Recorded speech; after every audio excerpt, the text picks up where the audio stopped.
And I'm gonna speak about unconditional happiness. And I think that it's very appropriate for the Thanksgiving weekend, unconditional happiness. And I don't know if you remember another sermon I had here a while ago, and it was unconditional love. And I was saying about our tendency to place our happiness in people's hands and allow people to make us happy or unhappy. And today I'm going to change a little bit of the focus, but it's very similar. I'm going to say about our tendency to depend on exterior or outside circumstances to be happy. And I'm going to point out that less than 30% of people say they are happy.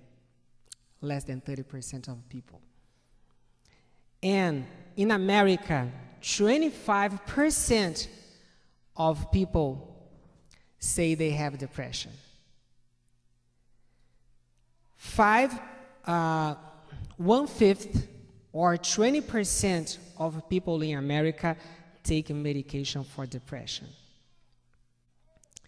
And it's estimated that in 2020, depression is going to be second only to heart disease.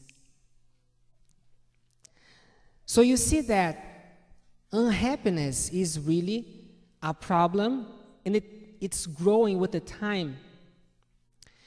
And I want to say that the problem that we are unhappy sometimes is because we place our happiness in any other thing but in Jesus Christ. In any other thing. So we depend on exterior things to be happy. And sometimes we are also very demanding or very rigid. We have like high expectations of life, and these expectations need to be fulfilled for us to be happy.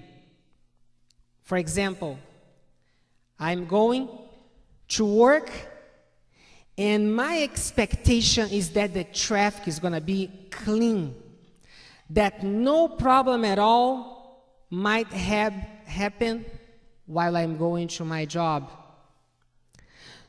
So let's say that someone just cut me off. So I can't accept that because, I am going and I have this time, and why this guy can't come just right in? If I could do something, that would be really wonderful. If I could point to his car and just do this and bring him to the side. But I can't. So what I do is that I honk my car, and you think that he just come to the side, I'm sorry. No, he just stays there. And he just does this. So, can you understand that? So I'm really unhappy because I would like to control things. I would like to control the traffic. I would like things to be my way, that everything would happen as I expect, as I want, as I wish. So I have these expectations of how people should behave, how the traffic should be, the best weather, that would be always sunny, never too cold, never too hot. But what happens is that things very rarely are as I expect them to be. So I am most of the times unhappy. And it's not my fault. Not my fault. Because I am depending on the circumstances to be happy. I have my expectations the perfect life I would like to have. It doesn't happen like I want, so I try to change things. I try to change people. I'm always fighting against the reality. But I am so frustrated that I can't change things. I can't make them as I like. Sometimes it is as I like, and I am so happy. But all of a sudden, something happens that is against my will, and I am again unhappy.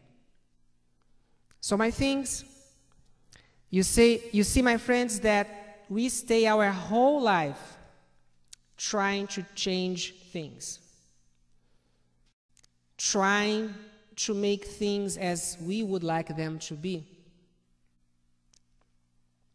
And we don't realize that we cannot control things. And I'm going to give you an example. I traveled to Brazil on July this year, and my airplane would leave at 6:15 in the morning on Thursday. And I did something that was not very good. I worked the day before, the whole day, and I came home at 9 p.m. and I didn't have everything organized already. Because a friend of mine that went to Brazil, she founded a school for little children, and she'd like me to take some games, toys for children there.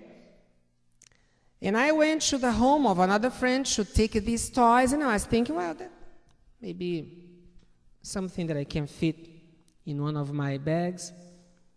But when I got there, there were like 3 bags of them. So I was now in that night, right before my trip, trying to organize things and put them together. So I had five bags. And I went to the airport. I left home at 3 a.m. Didn't sleep the whole night trying to organize things. I was really tired. The first time in my life I didn't sleep one single minute. So I got there at 4 a.m. and I was one of the first who were there. There were like only 3 or 4 in front of me, and even the attendants weren't there. But in about 15 minutes they came, and they were really stressed out and rushing everywhere. And I was one of the first to get there. And then they told me, you cannot take 5 bags with you. You can take only 2, and they have to be 50 pounds each. Okay, so give me just 15 minutes. I'm going to come here, and I'm going to switch things around and see what I can take with me. So I came to the side and chose what I would have with me. So came back and tried to talk to the same person, but she was attending another one. So she asked one of the guys there to help me out. And he started to help me, and he realized that there was a problem with my ticket. And now he called the company to talk to the company, and he's there trying to solve my problem, but then he had to go to attend people who would take the plane already. So he left me with another woman, the third now. And then she's trying, and she tells me, you should have done this. You did this wrong. And I said, what's the problem? I did everything I was supposed to do. I called them. I confirmed that. No, it's not right. And she's talking to them. Well, finally, when everything was done, was 20 minutes for the plane to leave.